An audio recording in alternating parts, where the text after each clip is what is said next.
حضور فرماتے ہیں کہ جب بندہ نفل پڑھتا ہے تو اللہ فرماتا ہے پھر تو میں اس کے ہاتھ بن جاتا ہوں، پیر بن جاتا ہوں، آنکھیں بن جاتا ہوں۔ کیا معنی کہ اس میں خدائی طاقتیں آ جاتی ہیں، دوست مرید بھی ہوتے ہیں، سلسلوں میں بھی داخل ہوتے ہیں۔ عبادات کا مزاج نہیں بناتے، کچھ نوافل کا ذہن ضرور بنائیں، رات کو کچھ ٹائم ضرور اللہ اللہ کریں، اپنی زندگی کا اسے معمول بنا لیں۔ اور 3 وظیفے آپ کی خدمت میں عرض کرنے ہیں۔ سخت مشکل جب آتی تھی نا تو صحابہ پڑھا کرتے تھے حسبنا اللہ و نعم الوکیل، نعم المولا، پڑھیے گا حسبنا اللہ و نعم المولا و نعم النصیر۔ اس کا معنی بڑا خوبصورت ہے، بالکل سادہ سا مختصر سا معنی کرے نا تو اس کا معنی یہ ہے میرے لیے اللہ ہی کافی ہے، اللہ میرا مددگار ہے، اللہ بہترین مددگار ہے، اللہ بہترین کفایت کرنے والا ہے۔ اس وظیفے کو نہیں چھوڑیں اور اس کے معنی سمیت اس کو یاد رکھیں۔ آپ محسوس کریں گے طبیعت طاقتور ہو گئی ہے، روح طاقتور ہوگی، اس کو بھولنا نہیں۔ اور دوسرا آپ سے عرض کرنا ہے کہ اعلیٰ حضرت چونکہ ہم سلسلہ طریقت میں فاضل بریلوی سے وابستہ ہیں اور باقی جتنے بھی لوگ ہیں سارے ماشاءاللہ انہی سے وابستہ ہیں، اعلیٰ حضرت نا لا حول ولا قوت الا باللہ العلی العظیم پڑھنے کی بڑی فضیلت بیان کرتے۔ یہ ایسا وظیفہ ہے جو سب کو آتا ہے نا ماشاءاللہ۔ نبی پاک علیہ السلام نے فرمایا یہ اللہ کے عرش کے خزانوں میں سے خزانہ ہے۔ اعلیٰ حضرت فرماتے ہیں 99 دفعہ پڑھو لا حول ولا قوت الا باللہ العلی العظیم، فرمایا اللہ تعالیٰ تمہیں 99 بیماریوں سے شفا دے گا، اور اس میں سب سے چھوٹی بیماری ٹینشن کی بیماری ہے، سب سے چھوٹی بیماری غم کی بیماری ہے، چھوٹی، باقی بڑی بڑی ہوں گی۔ اس وظیفے کو نہیں آپ نے چھوڑنا اور یہ پابندی کرنی ہے، کریں گے انشاءاللہ تعالی۔ اور تیسرا وظیفہ ہے درود پاک۔ یہ بندہ درود پاک پڑھتا ہے تو پتہ ہوتا کیا ہے، 1 بار پڑھو تو 10 رحمتیں، 2 بار پڑھو تو 3 بار پڑھو تو 4 دفعہ پڑھو تو پھر تو چاروں جانب رحمت ہی رحمت ہو جاتی ہے۔ درود پاک کو کبھی نہ چھوڑو اپنی زندگی میں۔ آج آپ اپنے آپ سے عہد کریں کوئی رات ایسی نہ گزرے کہ درود پاک پڑھے بغیر ہمیں نیند آ جائے، یہ ذہن بنا۔ یہ 2 وظیفے اور تیسرا درود پاک۔ چوتھی بات آپ کی خدمت میں یہ عرض کرنی ہے کہ رمضان شریف آ گیا ہے۔ رمضان شریف کا قرآن پاک سے اس لیے گہرا تعلق ہے کہ شہر رمضان الذی انزل فیہ القرآن، رمضان کا وہ مہینہ ہے جس میں اللہ نے قرآن نازل فرمایا ہے۔ اس ماہ مقدس میں قرآن مجید کے ساتھ اس طرح کی دلچسپی پیدا کریں کہ جن کا ناظرہ ٹھیک نہیں ہے وہ قرآن مجید ناظرہ ٹھیک کریں، اور جن کا ناظرہ درست ہے وہ کنز الایمان لے لیں، خزائن العرفان تفسیر لے لیں، اور 1 رکوع کم از کم صبح میں 1 شام میں، اور پورا پارا پڑھیں، پھر تو لطف نصیب ہو جائے گا۔ ارے میں گسارو سویرے سویرے خرابات کے گرد پھیرے بپھیرے، کبھی اس طرف بھی گزر کر تو دیکھو بڑی رونقیں ہیں فقیروں کے ڈیرے۔ بڑی تمنا تھی کہ بڑی جگہ حاصل کریں گے اور بڑا اہتمام کر سکیں گے، لیکن انسان اپنے رب کے فضل کو نہ شمار کر سکتا ہے، نہ گن سکتا ہے، نہ تول سکتا ہے۔ ذالک فضل اللہ یؤتیہ من یشاء۔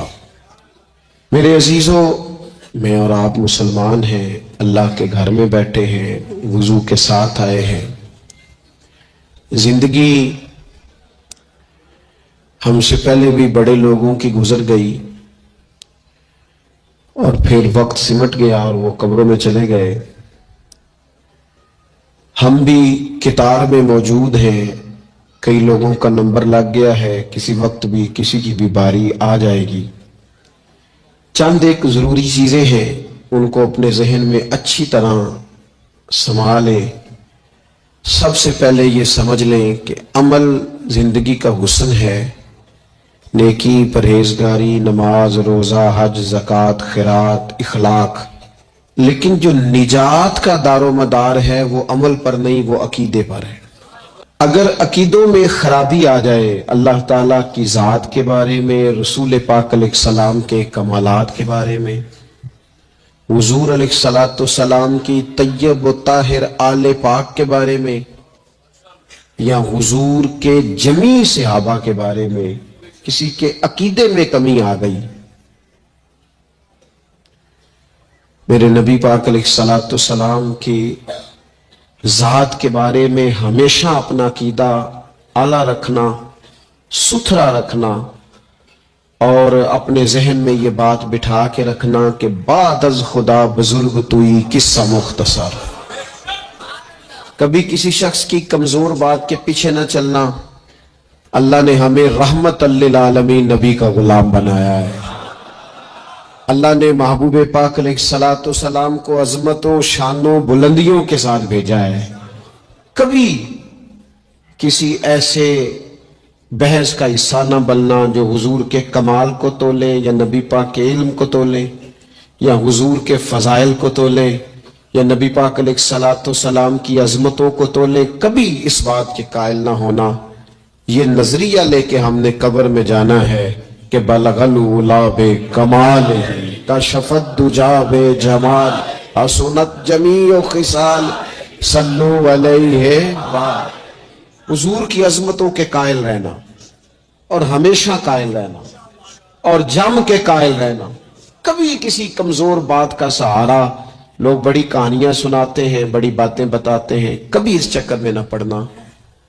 نبی پاک کی جتنی نسبتیں ہیں نا، ان سب کا احترام کرنا۔ ہمارے بزرگ نا جس گدھے مبارک پر محبوب سوار ہوتے نا اسے گدھا نہیں کہتے، ہمارے بزرگ اسے کہتے ہیں دراز گوش شریف۔ دراز گوش فارسی میں لمبے کانوں والے کو کہتے چونکہ اس گدھے پر حضور سوار ہوئے ہیں، اب اس کو دراز گوش شریف کہنا ہے۔ کہتے کبھی کو مٹی تھوڑی محبوب کریم علیہ السلام کے قدمین شریفین کے قریب آئے تو یہ نہیں کہنا قدموں کو مٹی لگ گئی، کہنا کچھ مٹی حضور کے قدم چومنے لگی، مٹی حضور کے قدم چومنے لگی۔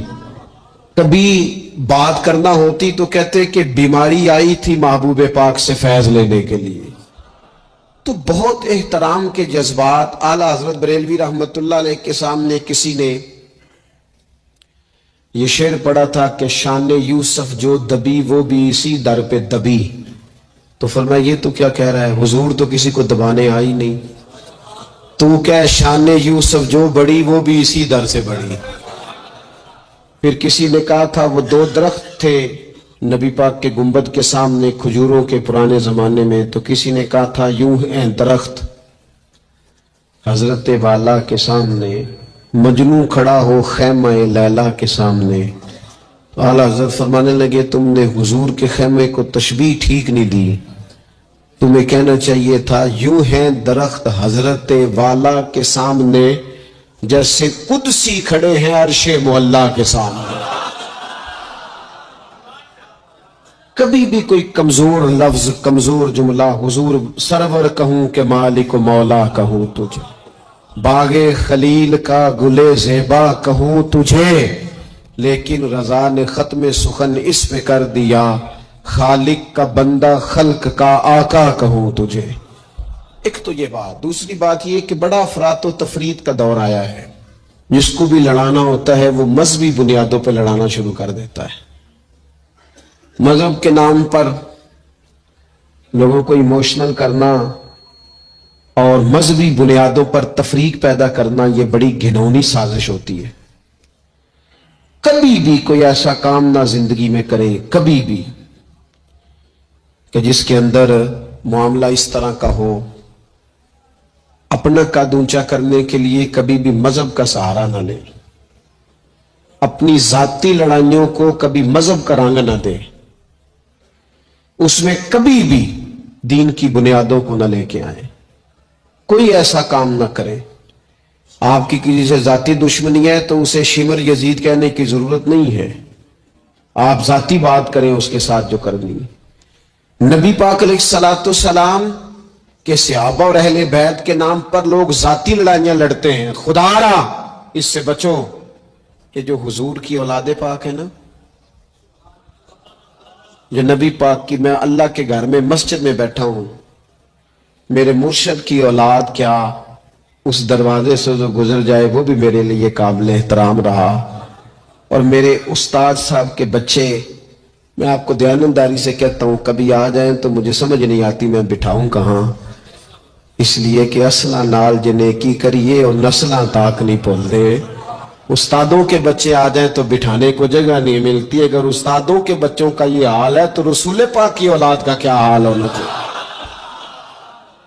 نبی پاک کی اولاد پاک کے بارے میں کبھی بھی اپنی طبیعت میں کوئی کمزور بات نہ رکھنا. نبی کریم نے فرمایا اے اللہ یہ میرے حسن اور حسین ہیں، میں ان دونوں سے محبت کرتا ہوں، تو بھی ان سے محبت فرما.